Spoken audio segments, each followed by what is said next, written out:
Olá, pessoal, tudo bem? Estamos começando mais um Beyond Borders podcast. Eu sou o Gustavo Gonçalves, estou aqui com Tório Barbosa. Tório, todo mundo já viu já. Meu companheiro e partner de muitos anos, muito tempo.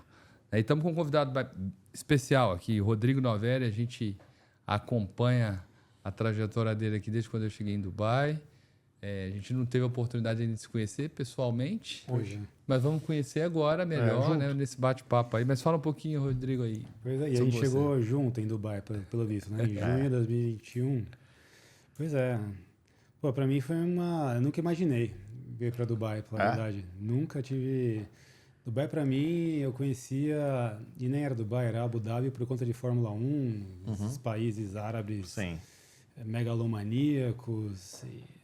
De repente, um dia, era um domingo, lembrando que domingo em 2021 era dia de trabalho. Tava no shopping com a minha até então namorada, hoje minha esposa, e recebi um WhatsApp de uma empresa, uma das maiores aqui de Dubai, dizendo: quer vir para Dubai? Essa era a mensagem. Demorou 3 minutos para eu olhar para aquela mensagem e entender golpe. O que era aquilo que estava acontecendo. E aí eu entendi, Pode falar o nome da empresa? Pode, claro. Era o Carrefour aqui, né, que faz parte da Majid Al Futtaim. E eu falei, claro, quero. Depois eu entendo melhor o que significa mudança de vida, mas bora, que vamos para Dubai. Até então eu trabalhava em banco, trabalhava na BTG, trabalho com marketing digital. Quase toda a minha carreira, e tive uma passagem de 3 anos no Walmart no Brasil, então o Carrefour me olhou ali. Engraçado que aqui o Carrefour é outra marca, né? É outra marca, é um franchising, né? Não é o Carrefour de fato, mas o Carrefour manda um pouquinho, olha um pouquinho como E não é só aqui, né? Putz, você vai na Geórgia, é a mesma marca. Você vai no Saudi, Egito, é a Majid Al Futtaim. Então trocaram o logo, inclusive, né?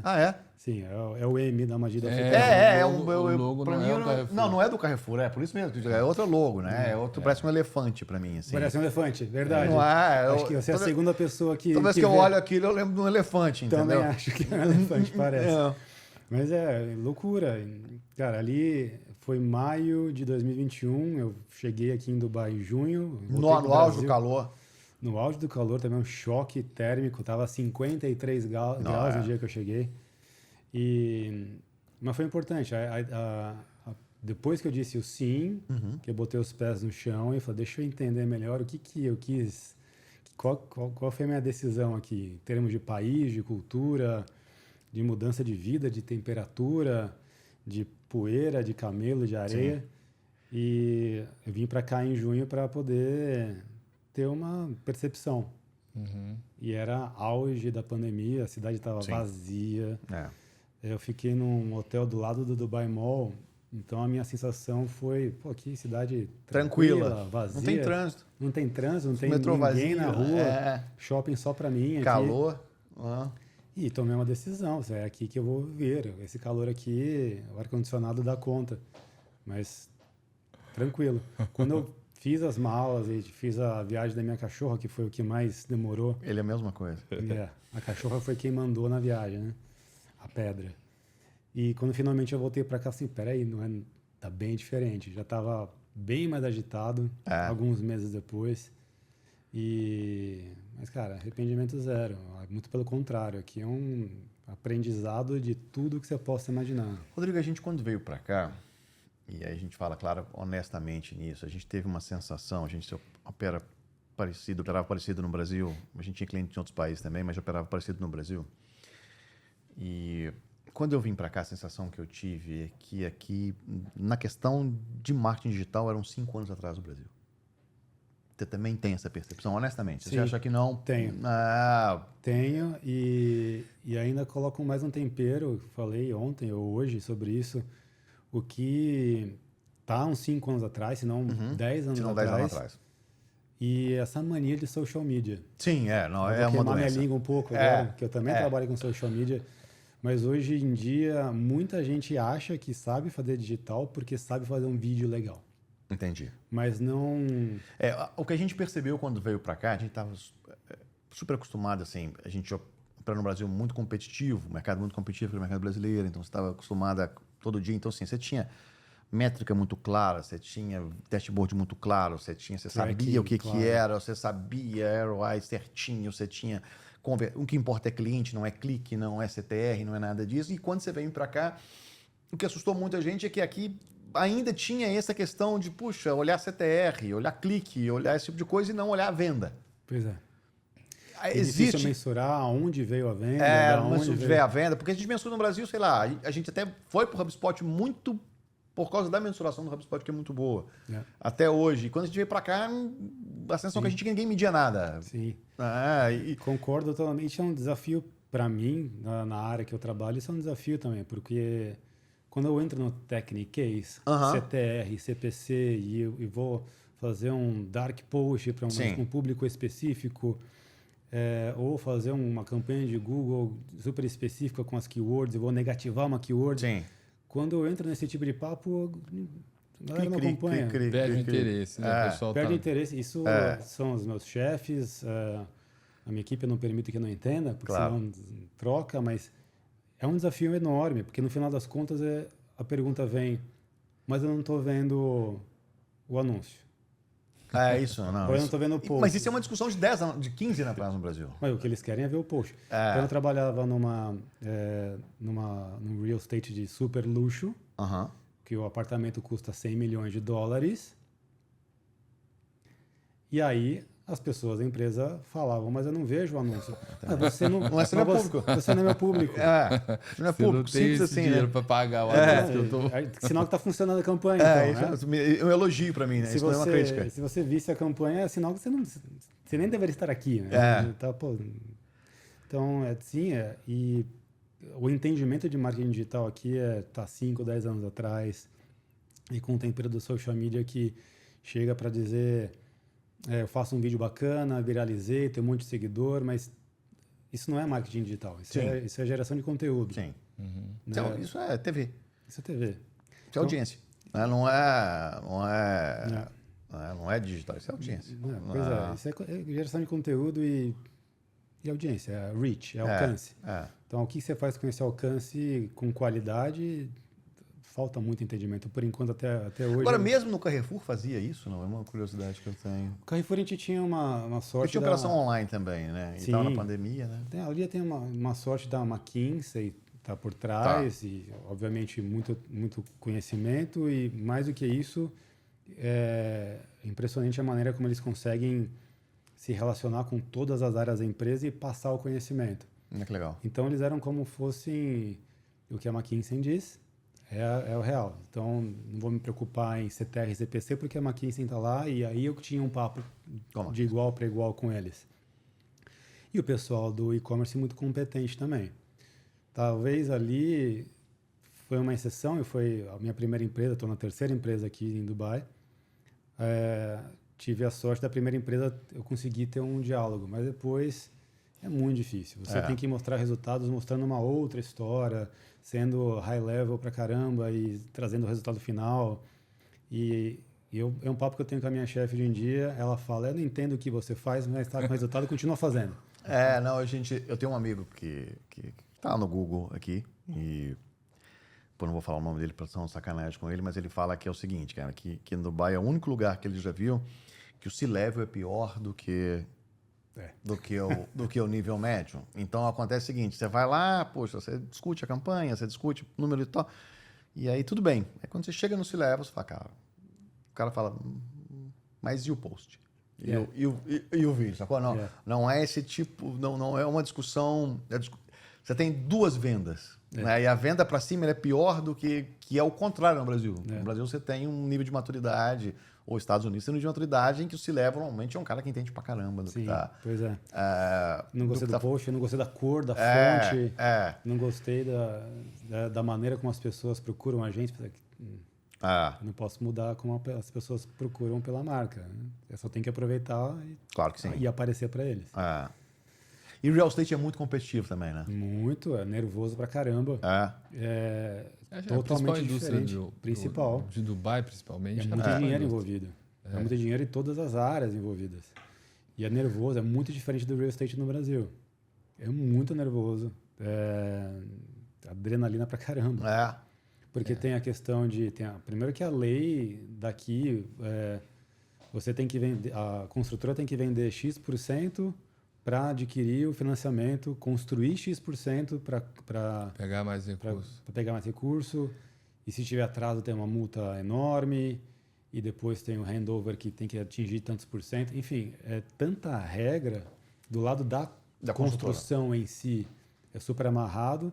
Do lado do marketing em si, da minha área de novo, eu não acho que o número é 80% das pessoas que compram um imóvel aqui em Dubai compram para investir, não para morar.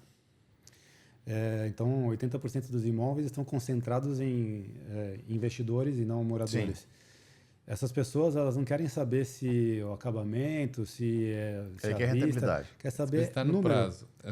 Se está no prazo e número, qual que é o ROI? Qual que é o ROI? Qual que é a taxa de valorização daqui meses, anos ou tudo mais? Que real estate aqui é como Cara, bolsa 80% eu não tinha ideia de que era tão alto. Pois assim. Está concentrado em poucas pessoas. Mas e esses pessoal? É quase um B2B. Tá aqui ou tá fora? Fora. Tá fora. Então você faz campanha para fora. Sim, para fora. Faz muita campanha para fora. E aí vem Rússia, China, que não tem Google, e a gente vai aprendendo como é que faz. A gente também roda lá, rodamos Yandex, rodamos Baidu, rodamos esses negócios tudo lá. E a gente tem que aprender como é que se comunica com eles. Aí tem os chineses tem preconceito de não comprar nada que não é chinês. E aí tem sei lá, Singapura, e aí vai para Alemanha, enfim, já não é mais inglês. Sim. E aí tem o desafio do copyright. O copywriter nunca foi tão importante na minha carreira como aqui. Pela variação de língua. Sim, pelos detalhes. Não é uma tradução literal. Se é inglês americano, se é inglês britânico. Inglês. Então... A gente roda aqui mais de 40 países. E aí a gente também teve que entender como é que roda Yandex, como é que roda China, Por exemplo, o copy você faz todo aqui ou você busca copy local dos países que você vai? Copy local. A gente tem uma equipe, mas agora, hoje, a gente tomou uma decisão de fazer campanha na Alemanha, Suécia, Rússia e China. Não vai acabar não fazendo. A gente vai ter que ir atrás agora de copywriter da Suécia. Local. Na Suécia. Da Alemanha, da Finlândia, que a gente também está fazendo target lá. Você faz no Brasil? Brasil, não. Eu fazia na Omniat, que foi minha segunda empresa. E tinha comprador? Cara, tinha. Tinha um movimento estranho, assim, surpreso, do ano passado para cá, de ter um movimento do Brasil começar a aparecer. A gente teve no escritório do Dubai Chambers em São Paulo, e acabou que um grupo de real estate abriu um escritório do governo em Buenos Aires. No meu entendimento, eu vou pegar russo. Tá? Que vai lá para ganhar criança, aquela história toda, para o passaporte, mesma coisa acontecia no Brasil. Sim. Mas você tinha... E a gente sempre que discute isso aqui, sempre que conversa com alguém de real estate, a gente fala, cara, como é que porque o preço aqui é muito barato se eu comparar com Estados Unidos. Sim. Europa. E o retorno é muito maior se eu comparar de novo. É porque, vamos lá, Brasil compra, cara, Miami, Portugal e Flórida e Portugal, né? Aqui é muito mais barato. Mas é muito mais barato. Mas você não tem esse movimento. Uma vez eu estava com o pessoal do real estate aqui, até são donos do... esqueci qual grupo que é agora. E eu falei com eles assim, cara, você tem que vender praia. Você não vende praia. Putz, aí depois mudou um pouquinho, até do Dubai Turismo mudou um pouquinho a abordagem. Vocês lançaram uma campanha no Brasil de praia. Final do ano de praia. Mas assim... Português, Rodaram a campanha. Rodaram em português, Sobre Dubai português do Brasil. Mas no fundo, para o real estate, mas como é difícil essa... mas também, 14 horas de voo, não é a mesma coisa. Sim. 8 horas de voo de Miami. O Brasil descobriu Dubai justamente na pandemia, quando a gente veio para cá, quando Dubai, os Emirados Árabes era Dubai, né? Porque Abu Dhabi estava fechado. Era a única opção, a única boa opção de viagem. Tinha Maldivas e tinha Sri Lanka. Eu vim aqui por causa disso. Pois já misturando os assuntos, o Morando em Dubai decolou por conta disso também. Era a única opção. As pessoas procuravam e achavam a página. E os brasileiros começaram a achar o Dubai também para investir. Nossa comunidade aqui em 2021, se não me engano, era por volta de 5 mil. Final do ano passado estava perto dos 15 mil. São 15 mil pessoas. e quando era 5 mil, mas você tinha 3.500 de Emirates. De? Emirates. Você Cabine tinha. crew lá. Era cabin crew, era e piloto. piloto. Sim. Agora já está bem mais diversificado, né? Você Sim. tem ainda você tem muito piloto e flight attendant, mas você já tem outros grupos maiores, né? Isso sem contar a pessoa de jiu-jitsu, é lógico. Isso eu ia dizer. E personal trainer. Isso que eu ia dizer, sim. Agora é a grande maioria também ainda. Ou era uma grande maioria. Mas sim, está crescendo muito. A gente tem acho que você está no grupo lá Você tá no grupo de tech? Tá. de tech. tá. Pô, aquele grupo é grande, querendo ou Está não. crescendo cada vez mais. É, 180 pessoas. assim. Tem um grupo também de publicidade. Publicidade também tem muita gente. Opa, preciso entrar nesse aí. É mesmo? Esse eu não tô. Pô, tem uns 200 também, cara. Caramba. Quase todo diretor de arte aqui é brasileiro, sabia disso? Nossa. O brasileiro é bem visto em questão de marketing. Escutei na sexta-feira passada dizendo que brasileiro trabalhando com marketing é exótico / sexy. Não entendi. Porque a gente é criativo, não sei o quê, é a fama que a gente tem. Não, hoje muito da criação de Dubai, muito mesmo, principalmente direção de arte, não redação, evidente é mais complexo, mas direção de arte, cara, brasileiro, tem, sei lá, até brincadeira, deve ter uns 180 nesse grupo também, tudo diretor de arte. Muita gente aqui. A gente tem que de aproveitar essa produção. onda, essa nossa fama boa, abre isso aí. portas para o marketing. Ô, Rodrigo, deixa eu voltar um pouquinho lá antes, voltar lá no Brasil, parte da formação, né? A gente estava falando aqui, você formou na SPM, fez graduação, MBA, e aí você trabalhou em algumas empresas do Brasil lá com marketing digital. Desde o início, como que você percebia essa integração assim, de marketing com o CRM? Até falando da sua experiência, que é muito forte em CRM também, né? Como que você vê isso? Porque a gente tem experiência nisso e queria entender um pouco o seu ponto de vista. Cara, o CRM, na verdade, foi tudo uma consequência, veio vindo naturalmente. Eu comecei no digital fazendo campanha no Google. Naquela época o Facebook era muito fraco, tinha o Yahoo também, que era super fraco. Mas eu comecei numa agência gerando lead para N segmentos, telecom, seguradora, ensino, cartão de crédito, enfim, fazendo campanhas de Google. Numa dessas, um dos meus clientes, que era a AIG, acabou me chamando. Eu era agência da AIG e a AIG falou assim, quer vir para cá? Faz o que está fazendo aí, mas aqui dentro de casa? E eu fui. Numa quarta-feira eu era da agência, na quinta-feira, dia seguinte, eu era da AIG, fazendo reunião com a agência. Que foi uma coisa super engraçada, bizarra. Vendo meus colegas de trabalho, agora sendo minha agência. Você era o cliente. E aí, qual que era, resumindo a minha missão ali na AIG? Vender o seguro e depois de um certo tempo, renovar o seguro. Então, no primeiro ano ali eu estava vendendo o seguro. A AIG, lembrando, no passado, era Unibanco AIG, a Unibanco foi comprada pelo Itaú, a AIG ficou órfão, a AIG tomou a decisão de vamos continuar no país, mas vamos começar do zero, e eu quase que entrei ali um pouco depois, ainda no zero. Então a carteira de cliente da AIG era praticamente zero, vamos começar a vender. Quando chegou na parte de vamos começar a renovar... Mas não tinha saúde, tinha? Não tinha saúde. Não tinha saúde. Não. Eu nem sei se tem hoje também. Não, era seguro, carro, né? O máximo de saúde era seguro de vida e acidentes pessoais.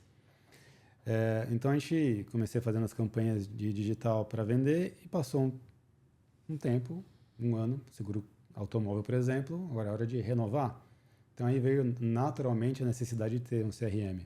E a IG, acho que foi uma das empresas mais sensacionais que eu trabalhei na minha vida, porque eles têm um departamento em Nova York que tem os guardiões das ferramentas. Não tinha Salesforce, tinha Oracle, tinha tudo. E aí eles me mandaram para Nova York e falaram, conversa aí com o pessoal, escolhe o que você quer. Como se fosse um shopping. E aí você, Salesforce, que apareceu uma ferramenta boa. Claro. Vamos usar o Salesforce para fazer renovação de seguro. Não venda. Não venda. Então, e aí, comparado ao que vem pela frente, depois quando eu vou para o Walmart, seguro é calmo, né? Você vende pouco seguro, você renova uma vez por ano, ou uma vez por mês, depende se for um seguro acidentes pessoais. Mas é calmo, o tom de comunicação é calmo. Você não quer avisar o cara, olha, renove o seu carro, porque se você bater, você vai se dar mal. Aquilo foi um aprendizado para mim. Então, pilotaram o Salesforce, eu também estava pilotando ao mesmo tempo o Oracle Responses. Depois a gente ficou só no Salesforce. Para depois, 5 anos depois, eu vou para o Walmart. E aí, na verdade, foram 11 meses de conversa com o Walmart, porque eu não conseguia entender por que o Walmart queria um cara de seguros no varejo. Isso não tem nada a ver, é outra coisa, outras KPIs, outro mundo. E 11 meses depois, conversando devagarzinho com eles, eu falei assim, tá, se eu vendo o seguro e renovo daqui um ano, eu posso fazer o cara ir para o mercado e renovar a cada semana. É muito mais dinâmico. Claro. Aí eu já entrei no Walmart já com o Salesforce no ombro. Meu primeiro dia já foi rever contrato de Salesforce. Eles tinham Salesforce já? Estavam comprando.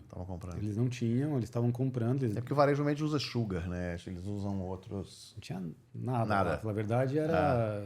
Assim, trazia o cliente para dentro na raça e sabe-se lá o que acontece depois. Primeiro dia já me deram o contrato, dar uma lida aqui, as ferramentas, Sales Cloud, Marketing Cloud, na época tinha o Wave Analytics, não existe mais.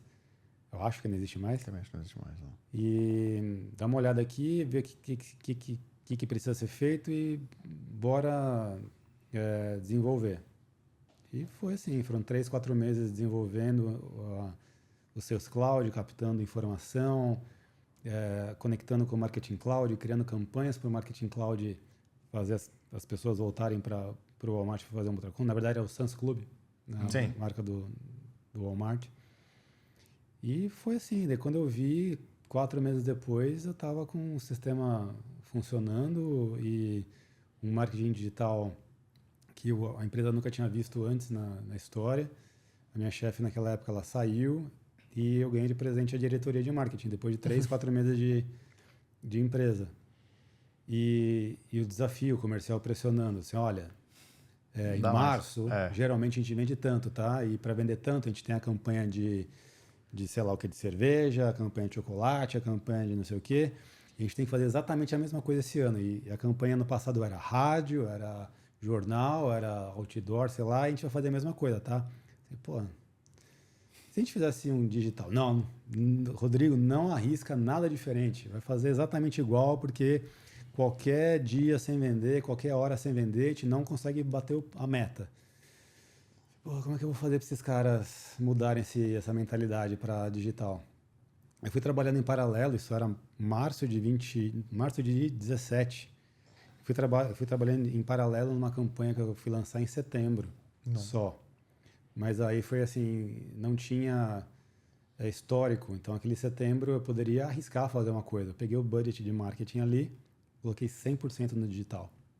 E a gente criou uma noite em todas as lojas ao mesmo tempo com promoções. Tipo, você chegava na loja, tinha violino, welcome drink, e você podia degustar lagosta, camarão, não sei o que lá, mas obviamente você ia comprar também, né? E eu fiz tudo isso no Facebook. Naquela época o Instagram ainda não estava alto. Usando Salesforce, mandando campanha para as pessoas dizendo, você que gosta de um vinho, hoje tem. Você que gosta de lagosta, hoje tem. Você que gosta de chocolate, hoje tem. Então, cada um foi recebendo mensagens diferentes. E eu fui, então, era uma noite. A campanha começaria às 7 horas da noite. O mercado o dia inteiro aberto.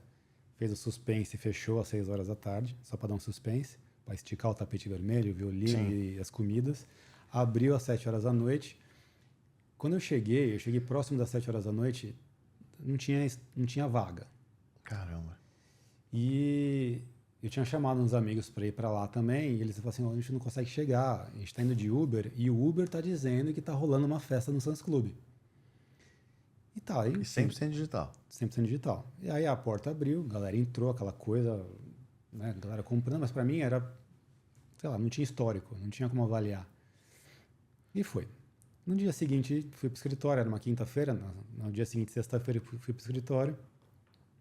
Eu entrei, era enorme, assim, imagina um salãozão assim com 200 pessoas, passei pela porta, as pessoas estavam, a maioria de pé e conversando, e um deles fez assim para mim, vem cá. Eu fui passando no meio da galera, cheguei lá, eram os diretores comerciais, assim, o que você fez? Assim, por quê? Ontem a gente nunca vendeu como a gente vendeu ontem. Ah, que legal.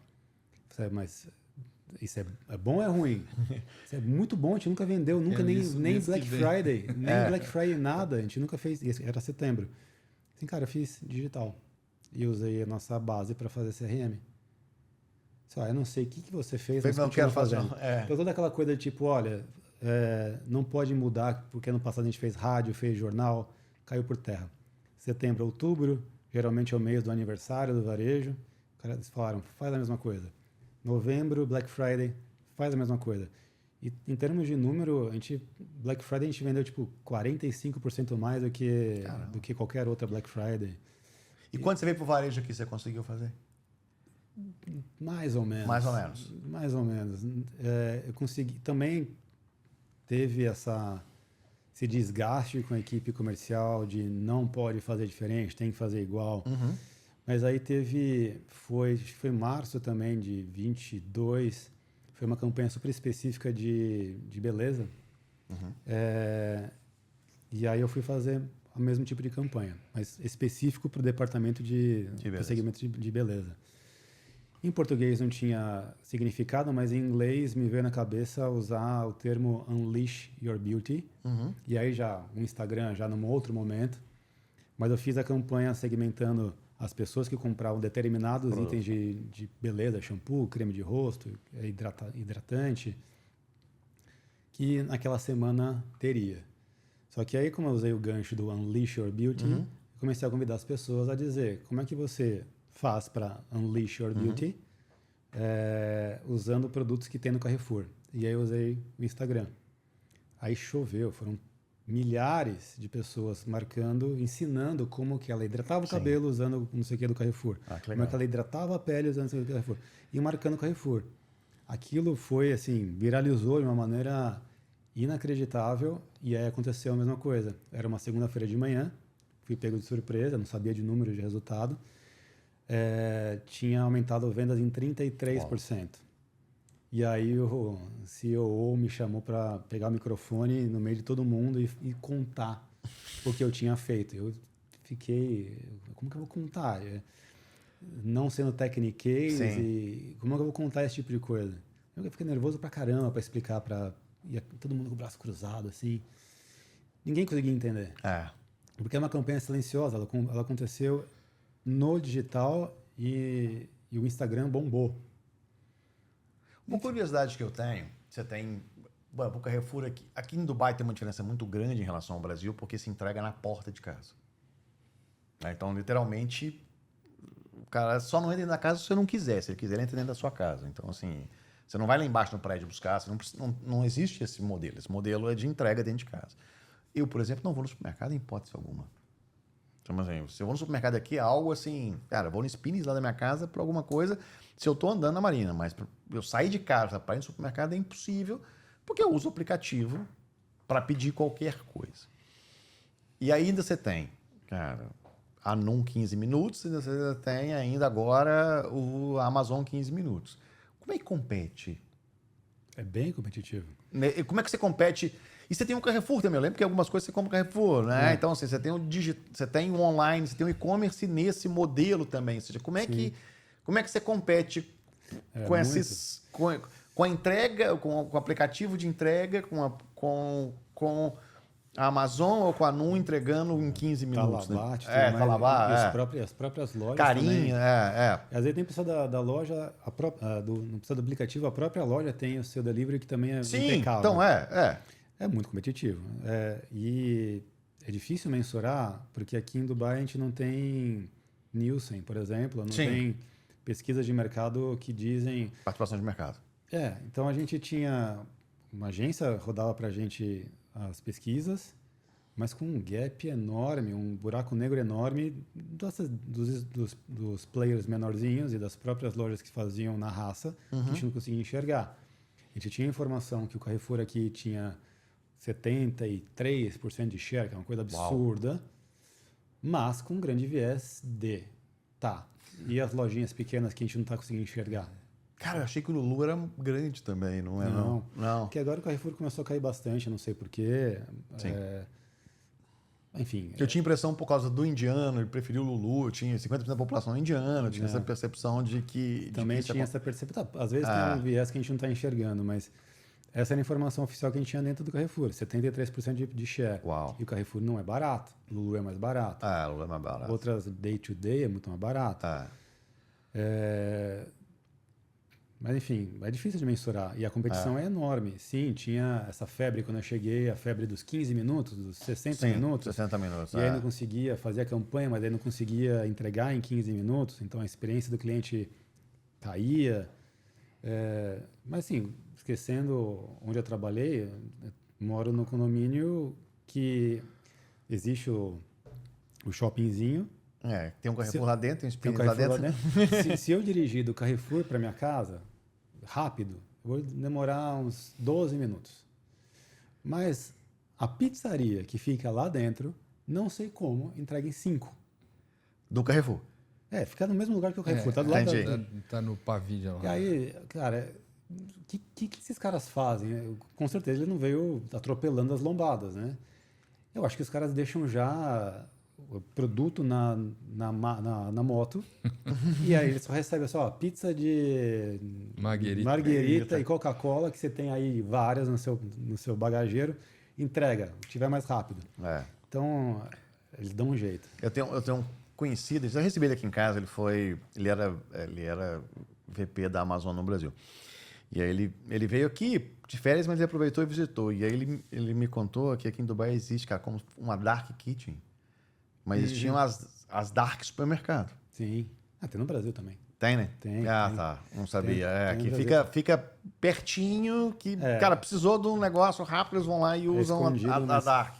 Mas tem. Tem. Mas sim, essa pizzaria, a Dark Pizzaria tá na esquina da minha casa, não é possível. Dentro da porta-malas do motoqueiro. Dentro do motoqueiro, entrega muito rápido. Mas, Rodrigo, a minha dúvida, assim, né, é como que vocês conseguem, ou como que vocês conseguiam traquear essas campanhas, por exemplo, de mídia online se traqueava para o supermercado.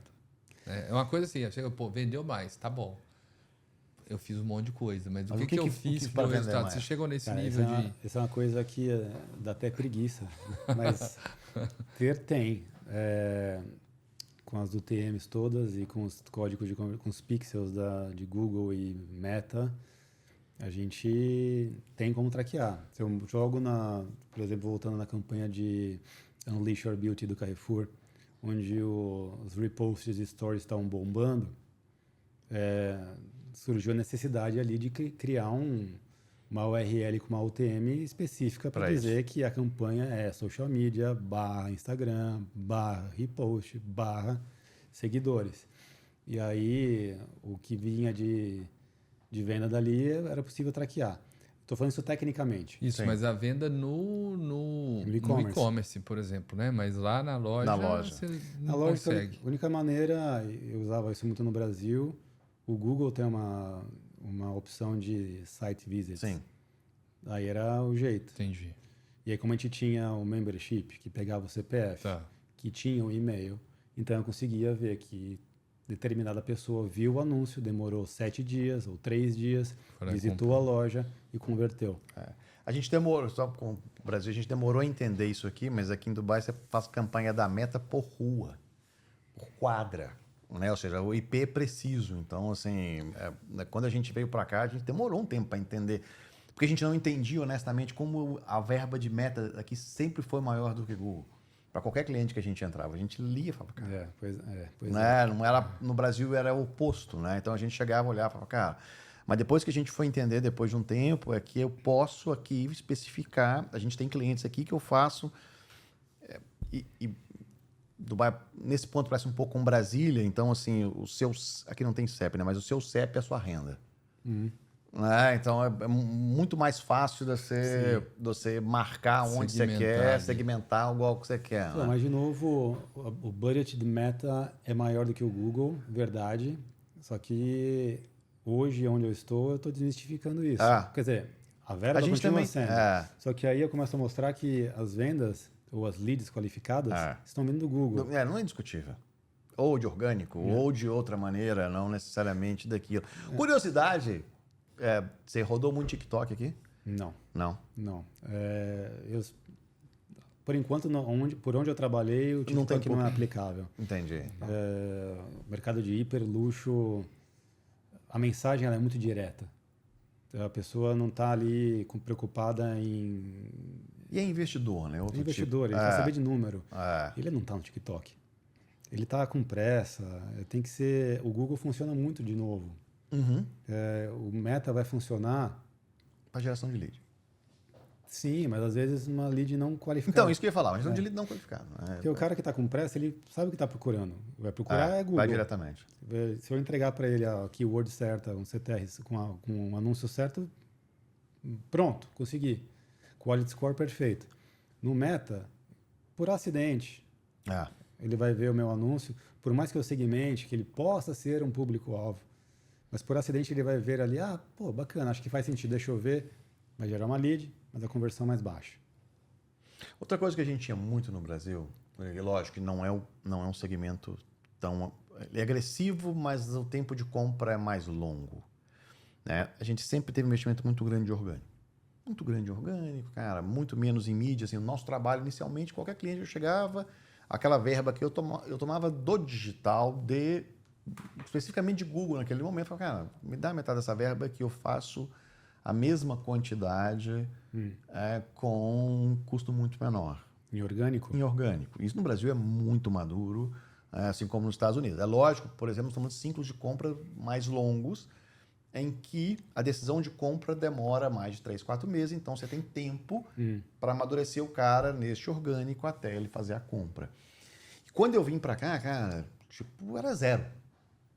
Mas quando a gente chegou aqui, zero. Tipo assim, não há nada de nada.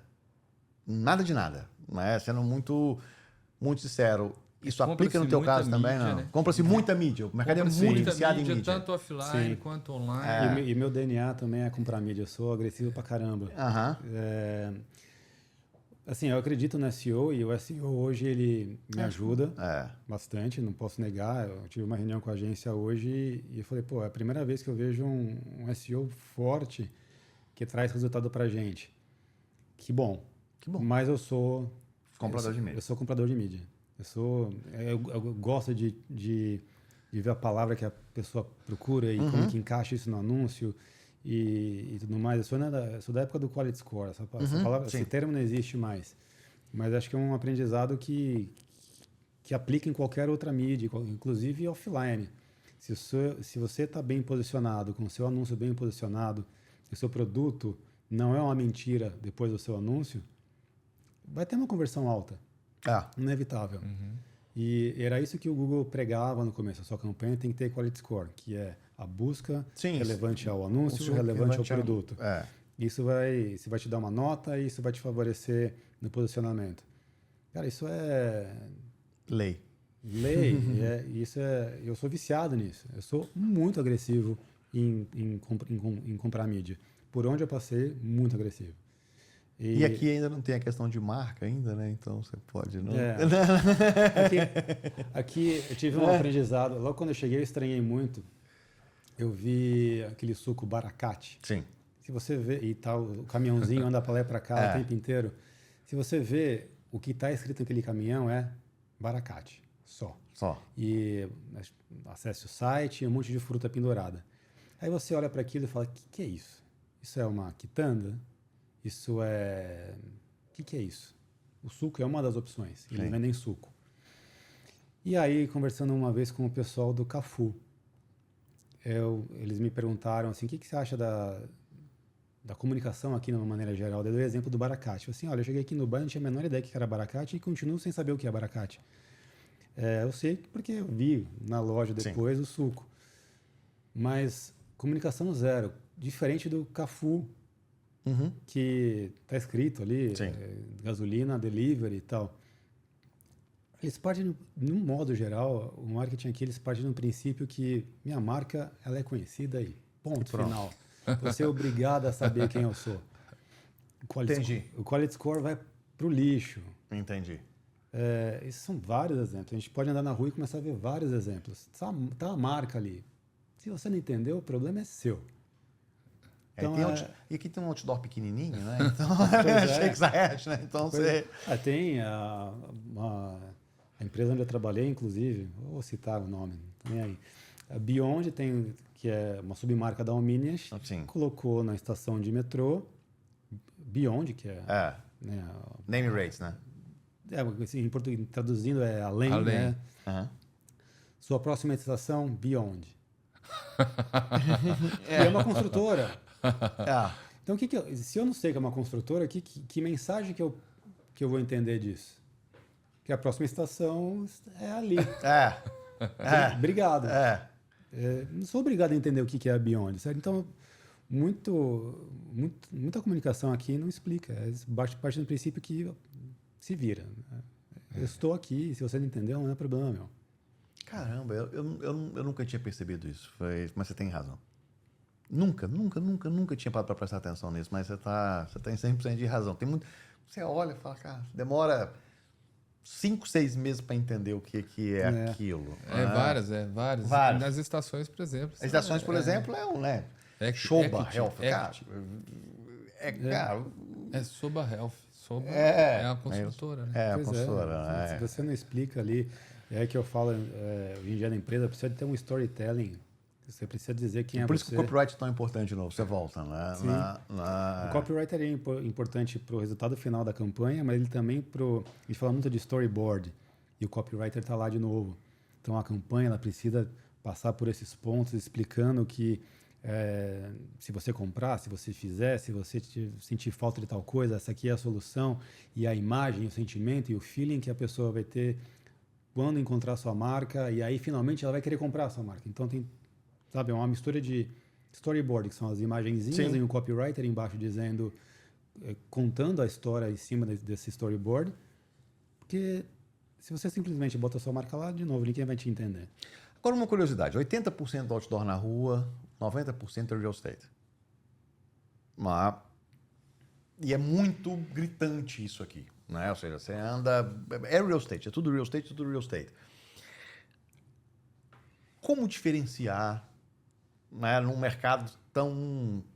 teu comprador talvez não esteja aqui, você falou que é muito investimento de fora e tudo, você vai fazer, acaba que você faz isso fora, mas assim... Como diferenciar no mercado de luxo, que já é reconhecido como luxo, que já todo mundo compra o luxo? Esse é o mercado mais nervoso que eu já trabalhei na vida. Mais do que banco no Brasil, mais do que varejo. Mais do que varejo, com certeza. Com certeza. Aí sim entra marca. Vamos supor, eu sou um investidor, estou com pressa e quero comprar... os grandes investidores, eles compram imóveis como a gente compra ações no Brasil. Sim, claro. Eu vou comprar uma ação da Petrobras hoje e vender amanhã. Eu vou analisar rapidamente se é um momento propício e é isso. Eu não vou analisar se a ação é... Sim. Sei lá. É assim que é o comportamento dos investidores para comprar imóvel aqui em Dubai. Então, eles não estão preocupados, eles querem saber aonde qual que é a previsão de crescimento, de valorização e me prova que essa valorização vai acontecer. Então, a reputação da marca é uma coisa super importante. Então, se uma empresa, e temos vários exemplos, eu não vou falar para deixar quieta, mas tem várias empresas que elas atuam em vários segmentos. No hiperluxo e no popular, a mesma marca. Um investidor vai comprar um apartamento de hiperluxo de uma marca que ela é conhecida como popular, ela vai conseguir entregar qualidade? Porque, afinal de contas, eu vou comprar o imóvel, mas eu também quero que o imóvel não caia. Claro. Certo? Agora, eliminando essas... São várias empresas que fazem isso. Agora, trazendo só para aquelas que conseguem se dividir, bota uma marca para hiperluxo, uma outra marca para intermediário, uma outra marca para popular, e vão trabalhar como se fossem empresas diferentes. Essa que está no hiperluxo, ela vai vender promessas. Então, números mais uma vez. E o investimento mais alto no marketing para esse tipo de real estate de hiperluxo é o 3D. Como é que a pessoa vai conseguir... Caramba, sério? Assim, é coisa de muitos milhões. E não é o 3D a imagem, é o 3D o vídeo, é o 3D de você colocar o óculos e navegar num negócio. Porque aí é uma mistura de racional, é muita grana, É uma mistura de racional de valores, vou comprar e vai valorizar, mas também tem a parte de tipo, Claro, essa empresa sentir, aqui. né? Porque elas começam assim, o mercado de hiperluxo, não importa se é real estate, se é joia, se é carro, chega um momento que eles começam a se conversar. Sim. Eu tenho um Rolls Royce, eu tenho um Hermès, eu tenho uma casa Sim. do arquiteto, não sei o quê, da construtora, não sei o que lá. Existe uma vontade muito grande de chegar nessa direção de a minha casa tem uma marca. Foi decorada Entendi. e foi construída por essa marca.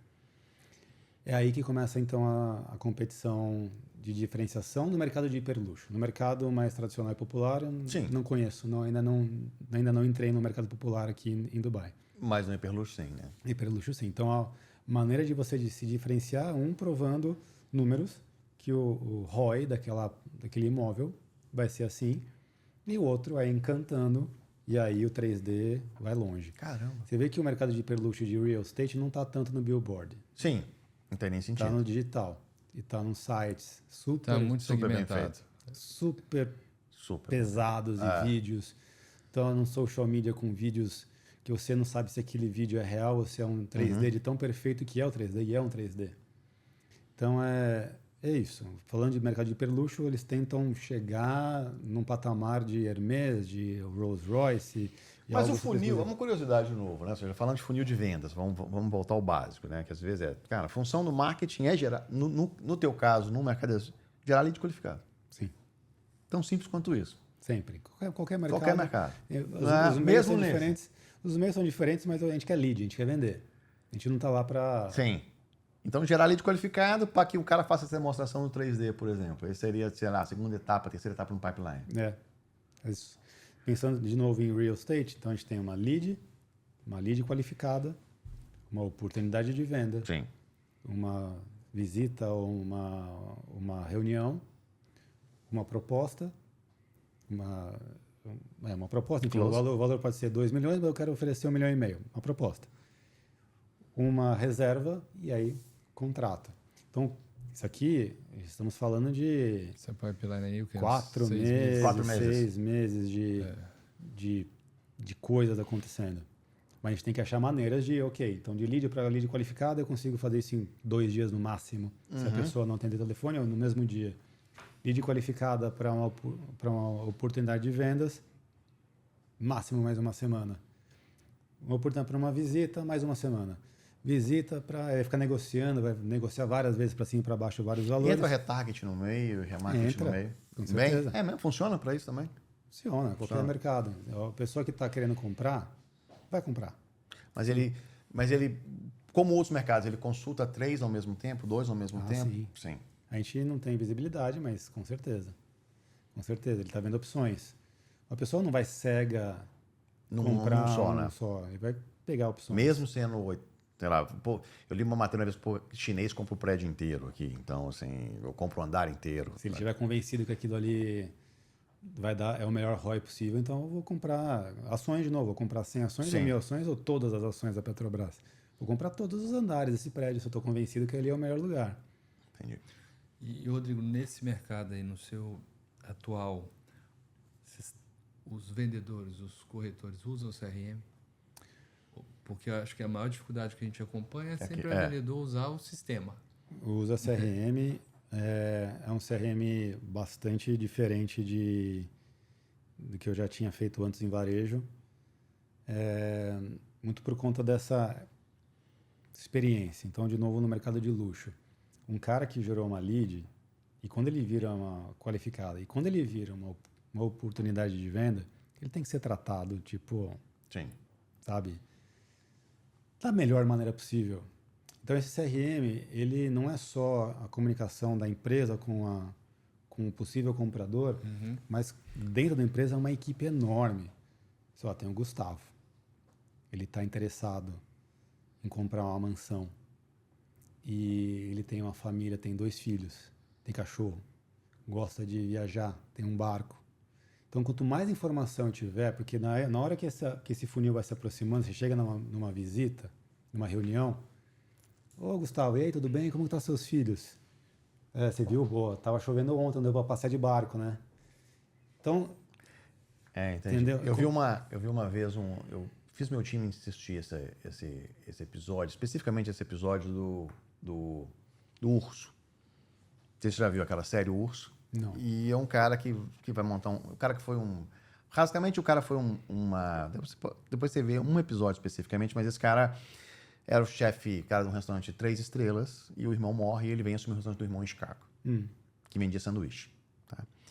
Mas na segunda temporada, eles vão num 3 estrelas Michelin. E esse restaurante é de verdade. Tá? É um restaurante real. E um cara vai fazer um treinamento. E o treinamento era 2 vezes por dia, a equipe senta todo mundo. Eles têm uma equipe que vê o Instagram de todo mundo que está, ou o LinkedIn de todo mundo que está confirmado naquele dia. Eles começam, esse é isso, gosta disso. Aí eles começam a fazer o seguinte, esse gosta de barulho mais alto, esse senta nessa mesa, esse senta nessa mesa, esse senta nessa mesa, esse senta nessa mesa. Ok. Esse gosta disso, esse gosta disso, esse gosta disso. Então eles fazem uma reunião todos os dias para ver quem vai vir, como é que eles vão distribuir a mesa e para o garçom e para o time saber que ele gosta disso, ele gosta disso, ele gosta disso, ele gosta disso, ele gosta de não falar, então não fale com ele. Esse gosta bastante de conversar, então você converse com ele. Cara, aquilo para mim é de uma... É maluco, é espionagem quase, né? É espionagem quase, mas às vezes você tem um dado disponível. Então ele tem uma equipe que varre todos os dias isso de todo mundo que vai todo santo dia. É uma maneira de usar CRM que eu nunca vi na vida e... Enfim, mas esse segmento exige. Esse segmento exige. Caramba, sensacional. Bom, a gente tem poucos minutos. A gente está acabando, o papo foi muito bom, assim, a gente falou pouco da vinda para cá, né? Falamos muito daqui da experiência, mas acho que é o principal, né? Rodrigão, o que você percebe assim de oportunidade, de mercado para a galera que está aí no Brasil, está em outro? O que você enxerga de desafios da vinda? Negócio você falou, morar aqui, o calor, tá? O que você enxerga de oportunidade? Cara, aqui é um desafio de ponta a ponta. Eu costumo dizer que Dubai de final de semana é uma coisa super legal, super divertida, é um resort enorme para você brincar e ir para todos os cantos. Mas o trabalho ele é muito competitivo. Pelo menos na área onde eu estou, é muito competitivo, é uma panela de pressão, é matar 10 leões por dia. Então... Gente do mundo inteiro. Gente do mundo inteiro com várias culturas diferentes, então você não sabe exatamente como que você conversa, qual que é a sua entonação de voz, como você aponta o dedo, como é que você cumprimenta a pessoa, como é que a pessoa vai entender o seu comportamento. Entenda que querer vir para Dubai é se desafiar por completo. É sair da sua zona de conforto completamente. De oportunidades, como eu falei no começo, o marketing é muito bem visto para brasileiros aqui. A porta está aberta e se tentar, possivelmente consegue achar coisas bacanas. Mas aí quando você entrar na empresa, você vai sentir o que é o caldeirão de cultura. Isso é muito fora da zona de conforto. Então, tem estômago. Mas vale a pena. É isso aí. Show Muito de obrigado. bola. Gente, obrigado. Daqui a gente vai deixar os contatos do Rodrigo aqui, né? Tem o Instagram que a gente vai deixar para outra conversa, né? Outro capítulo. Mas vamos já deixar aqui para o pessoal ver, que conta um pouco sobre curiosidades de Dubai, né? Mas qual que é o Instagram mesmo? Morando em Dubai. Morando underline em underline Dubai. Isso aí. Então tá. Brigadão, Obrigado, Rodrigão. Rodrigo. Tamo junto. Obrigado. Obrigado.